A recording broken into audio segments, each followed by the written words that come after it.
So what's up, guys? Over here I'm just installing my electric fans, as I can no longer use the stock fan that the motor brings with the clutch. So me and my dad, I ordered some zip ties off eBay for about $5. The cheapest I found at Amazon's a little bit more expensive. And here I'm showing you guys how to install it. This is the most convenient way. I know that some people kind of freak out if you're, putting zip ties through your radiator, but that's the way you have to do it, and you just have to repeat the steps. I put 2 fans. Some people only put 1, but the more cooling the better.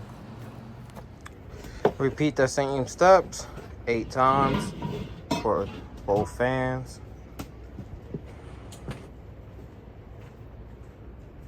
I'm gonna get a razor and just cut the extra zip tie.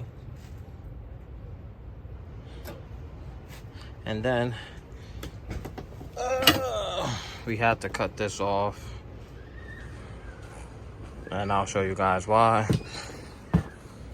I ended up putting a little dab of silicone, so when it dries up, it kind of gives it a little extra protection.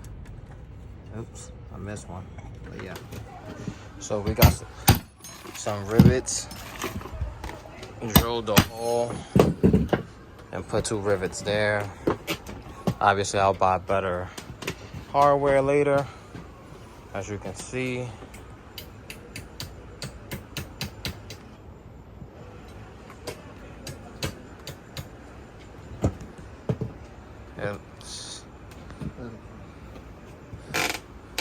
We're working on getting brackets down here because we have to put some type of support.